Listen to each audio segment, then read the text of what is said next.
Good morning, cultists! In our previous episode, we tracked the escaped cultist of Lamashtu to Doomra's secluded lodge where we found a whole bunch of suspects. We have the Tedrim couple, who are claiming to be on a hunting trip, which we know is most definitely a lie. And then we have Olika, who is with child, so is most likely not who we're looking for. That is, assuming that she's not lying and hasn't shoved an entire baby inside of her person just to fake a pregnancy. And last but not least, we have Sana, the supposed servant of the Tedrim couple, who is limping around and also is terrible at cooking, so I'm assuming it's her. There's also Doomra, but I'm assuming it's not her. Most likely not. Alright, I guess we have to talk to Keston? Keston's brow is furrowed. He looks at you, awaiting your orders. Requires a chaotic alignment. Interesting. I wonder what that could have been. There's someone who seemed especially suspicious to me. I've changed my mind. You can handle this better than I. Who would you interrogate first? Need some time, Keston. Don't let any of them leave. Watch them. I'll be back soon. No, who would you interrogate first? Keston shoots a glance at the dwarf at the counter. The hostess has been staring hate at us since we entered. Mind her. Really? You think she's the most suspicious one? Okay. Well, it's a good thing I didn't, I guess, get you to do this. Sure. There is someone who seemed especially suspicious to me. Just call the name and I'll interrogate that person. No need to interrogate. I already did this. So, definitely not Doomra. Most likely not Tedrim, either Tedrims. Sana is my guess, and most likely not Olika. Alright, you know what? Let's just accuse Sana. Keston raises his brow. You think so? He thinks for a moment, then nods. As you wish, my baron. I'll bring her. Great. I think, Sana, you know why I've brought you here. The kitchen servant casts a worried look at Keston and you. Would I? What was her voice again? Shit. Would I? I would who? Do you jest, my lord? She gives a half smile, as if uncertain. How could I know what you're thinking?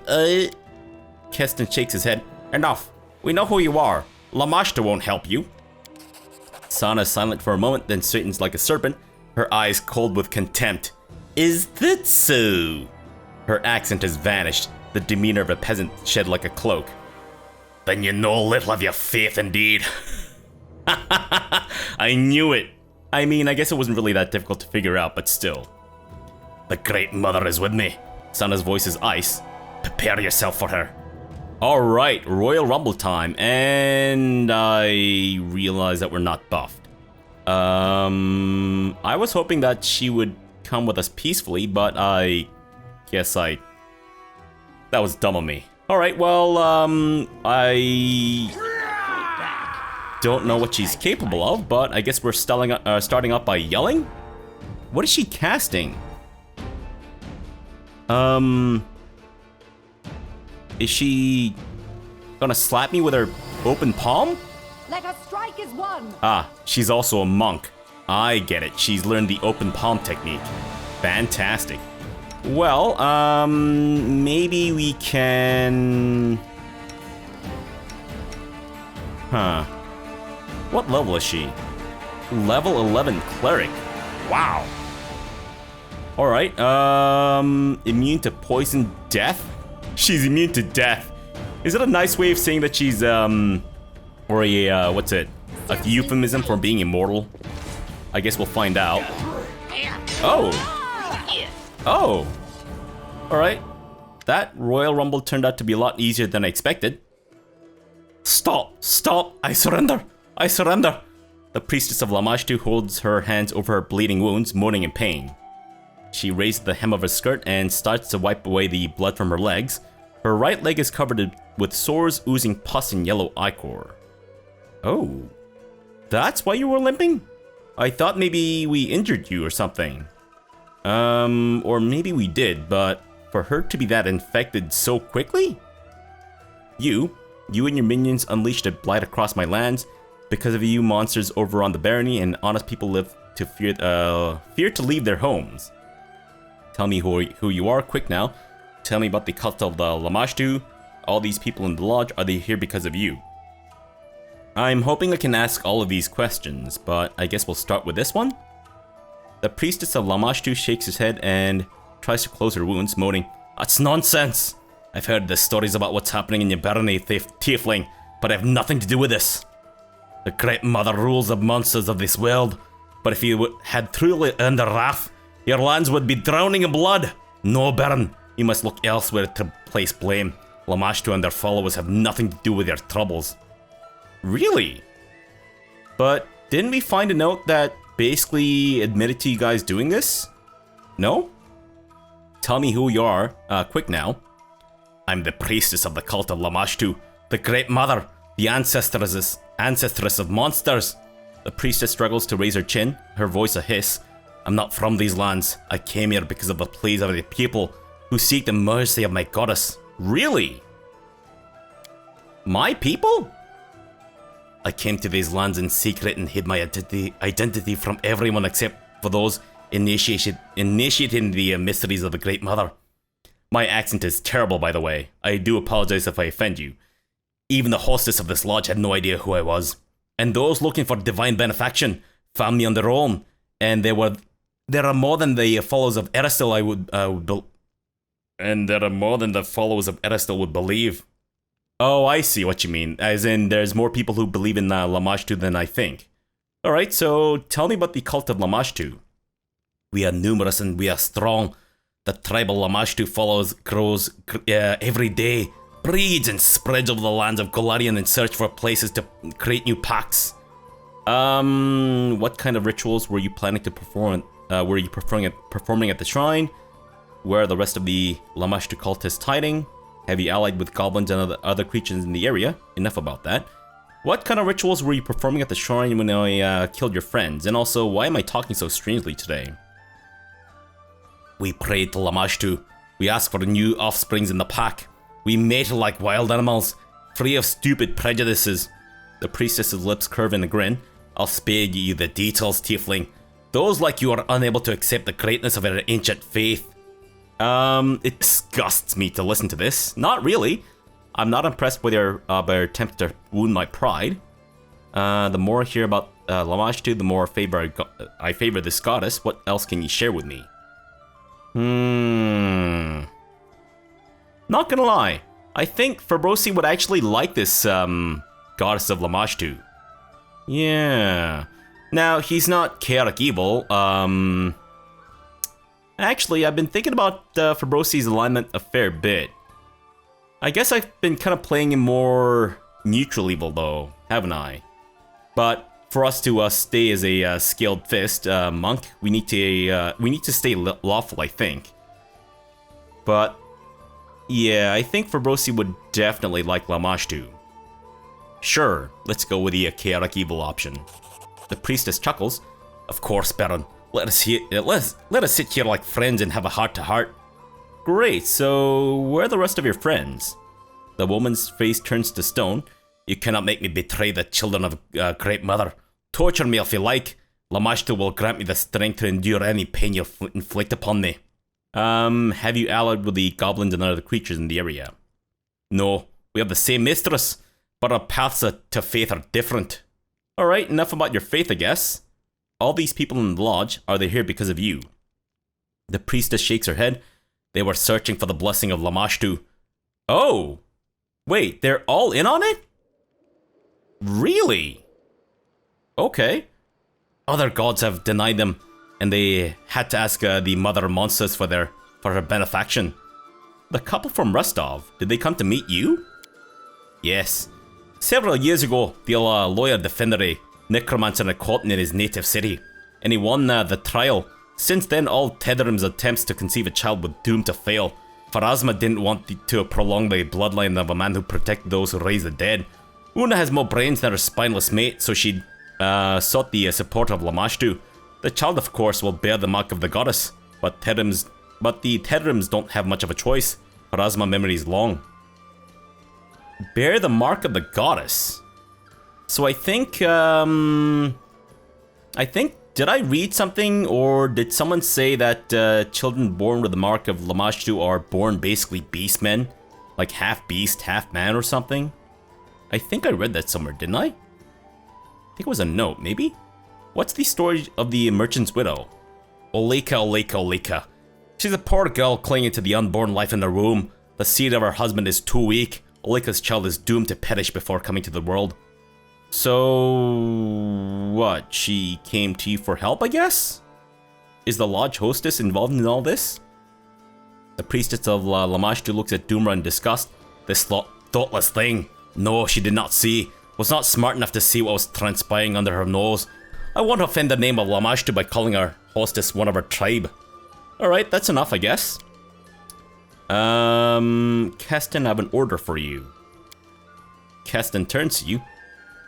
Your grace? Tristan moves closer to you. Please, pay careful to these people, man. Imagine how great their despair must be to turn to the monstrous Lamashtu for help. Though the thought disgusts me, the priestess did try to help them in whatever way she could. You're siding with her? Valerie folds her hands across her chest and looks at you with interest. The priestess's guilt is obvious to me. The others, not so much. Chaotic good. I forgive all these people. Even the priestess, let them go. Whoa. I have nothing against Lamashtu and her flock. Priestess, you are free to go. So... is that the same as chaotic good? But with different intentions? Lawful good. These people are innocent. Let them leave. As for the priestess, she's banished from these lands forever. So see to it she's removed from the barony at once. Lawful neutral. Send these people home.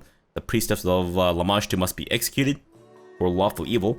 Arrest everyone except for the lodge hostess. I want them executed by morning. Wait. How the fuck is this a lawful evil option? I mean... if anything... Sana's the only guilty one here, right? I mean, granted, these guys basically all did lie to me. But that just seems like kill everyone, except for the person who's obviously not involved. That seems like a chaotic evil option to me.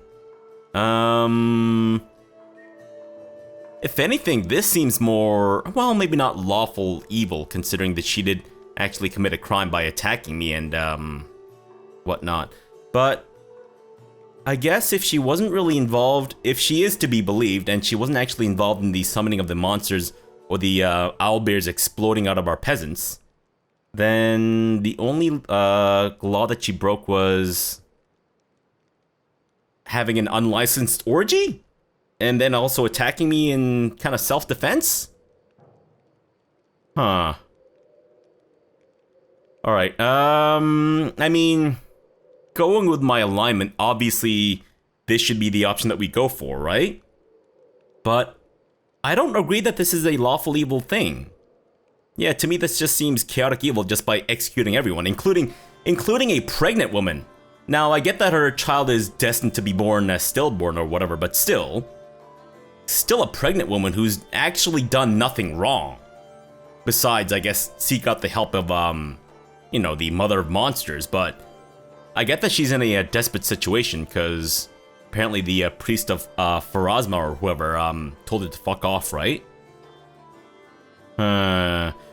So, here's my dilemma. Going by... I do want to roleplay, and going by Fabrosi's, I guess, written alignment or whatever, we should go with this. Execute everyone by morning. But, playing as the actual character, Fabrosi, who is desperate for some loving, especially for the loving of a goddess, I think he would most likely let Lamashtu, or the priestess of Lamashtu, go, in the hopes of maybe betting Lamashtu herself. I mean, it's a bit of a desperate move, but Fabrosi is a desperate guy, hence the blue balling over his entire body.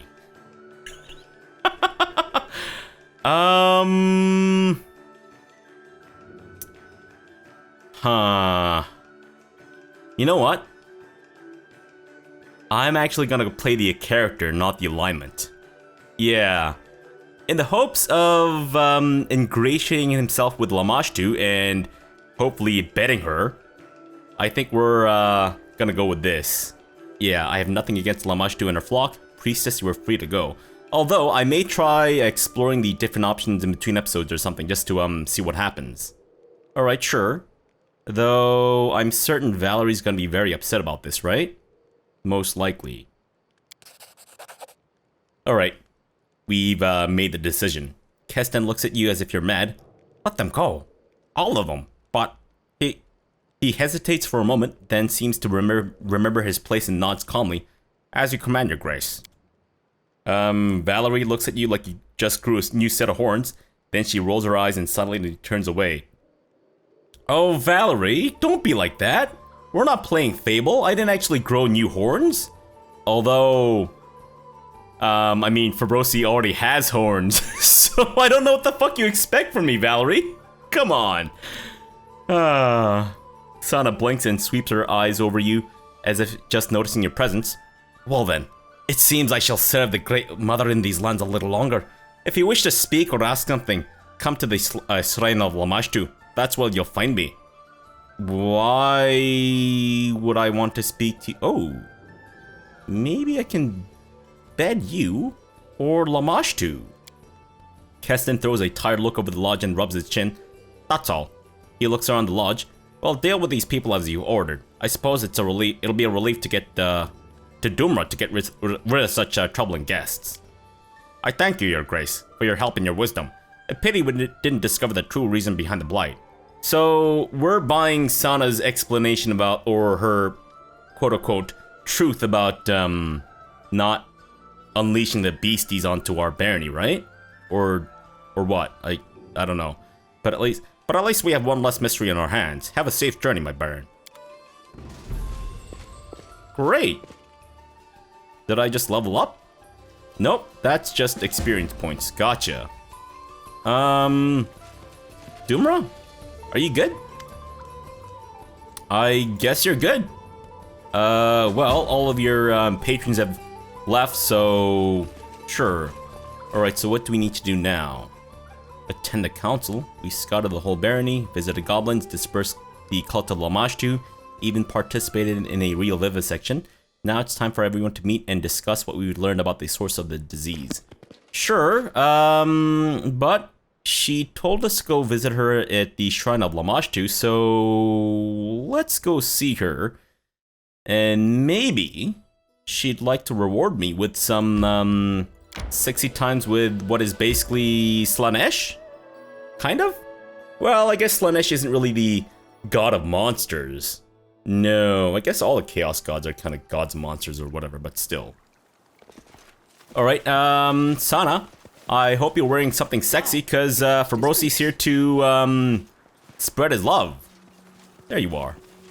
Hey, do you wanna maybe have an orgy with everyone, or just me and Okbo? What do you say, Sana? Let me just quick save before we talk to her, just in case I accidentally kill her or something. Whoa! The fuck, you have your own portrait now? What the hell? Are you recruitable? As you approach, Sana raises her head and sizes you up. She has changed her clothes since you saw her last. She wears a band across her brow, decorated with a three-eyed jackal, and a live rat with two heads is resting on her shoulders, looking cautiously at you from under her cascading hair. Is it Boo? Well, Boo's a giant miniature space hamster, so... Or is it a miniature giant... No, it's a miniature giant space hamster, not a giant miniature space hamster, never mind. So it's not a rat. Alright, fine. It's not Boo, but could be related to Boo. Boo's, cousin or something. You came. The woman narrows one eye. What brings you here, Baron? Speak to me properly. Sure. Sana shakes her head with an admonition. I, the servant of the mother of monsters, marked by her bliss, speak to you as an equal. What more do you want, Baron? How are things going with your cult that it destroyed? Basically. Sana smiles sweetly. I'm touched that you care, Baron. Worry not, everyone receives Lamashtu's bliss who needs it. You need not who they are or what they risk. You sound as if you're not trying to attract new followers. The mother of monsters doesn't need sweet sermons or criers yelling her name at the crossroads. When the other gods turn away from mortals, Lamashtu opens her embrace. When your subjects have nowhere to turn with their troubles, rumors and whispers bring them to the altar of the mother monsters. It has always been this way, and it will always be. So, about this woman Olika, yeah, what happened with her? Oh, you still think of her? I mean, it's been a couple of hours. What did not? Lamashtu blessed Olika and invigorated her womb. Her womb? My god, her womb.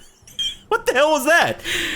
The female gave birth to a child and even survived herself. What, in the few hours that I didn't see her? You wouldn't call the boy a pretty child, but he's the light of his suffering mother's eyes, and the symbol of Lamashtu's mercy. So was it in fact the beast man? I was kind of hoping I would watch the birthing, but sure. So tell me about your goddess. Sana shakes her head. The path of the mother of monsters cannot be embraced with words or reason alone. She can only be. The woman slides her fingers along her lips and bites them salaciously. Experience. Yes! Yes, please, let me experience this, blessing. Every god or goddess has a history. Tell me how Lamashtu appeared. Once Lamashtu was a great demon, the first of a kind to reach true divinity. She's a patron of monsters, many of which she bore herself. She's the mother of insanity, nightmares, chaos, and that peculiar beauty which fools call ugliness. Wow. This is actually Fabrosi to a T. If you have your answer, you need hear nothing more. Peculiar beauty. Ugliness is ugliness, whatever you call it. I mean, ugliness is looking in the mirror, Fabrosi. The priestess sighs. I do not waste time arguing. We, Lamashtu followers, do not look in the world with mortal eyes. Sana lifts the two-headed rat to her lips, then returns the squeaking animal to its place on her shoulder. How can one experience the path of Lamashtu? And would you like to show me, Sana? Shana shows you her hands. No, don't show me your hands. Show me your naked body. They are covered with deep scars, rough, cicatrices? I've never seen that word before, but I'm assuming maybe they're somehow related to calluses or something? And sword cuts. Transform your body and mind in the image of Lamashtu. Look for beauty in everything, in yourself and others in the world. Murder it, burn it down, trample its sprouts. If you have a chance to drink the sweetness of divine destruction, but it is the true way to enlightenment, it is the only way for you who does not possess the gift of childbearing. How dare you? I will birth a child out of my ass if I need to. Do you have children? Of course. Each time my belly swelled, I pray for a blessing. Sal looks away, absent-mindedly scratching the nape of the squeaking rat. But Lamashtu did not send me her gifts. Every child to leave my womb was a disgusting abomination, without a single flaw. Nice. I learned I must serve in a different way and choose the path of the priestess. Alright, let's change the subject. You mentioned you're not a local. Where are you from? Sana tilts her head ever so slightly. I was born in Varesia, in a small village on the Lost Coast.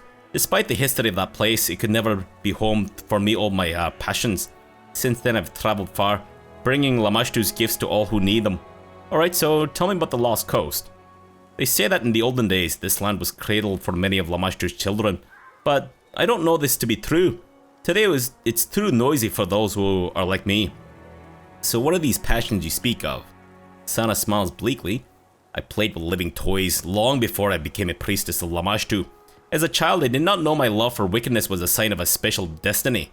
Now I pluck out sheep's eyes and cut them on pregnant cats, but not for my own amusement, but because Lamashtu offers loves suffering. How lucky am I? Oh, so you're a psychopath. Great. What happened to your leg? Sana lifts the hem of her skirt. Finally, showing a disfigured leg with sores. Yes? Lamashtu's gift. I received it when I stepped upon the priestess's path, the blessing of the goddess. Look at its splendor. Not many servants of the mother can boast such a gift. Gift? Alright, sure. I love a lady who oozes pus all over my bed sheets. Enough of this. Point at the rat. What is this? Sana gently touches one of the rat's snouts and strokes its sickly hide. Lamashtu's messenger. An exquisite creature, is it not? A sign of the goddess. A sign that the goddess is pleased with me. It's a living embodiment of her ideals and shares the mother's smile.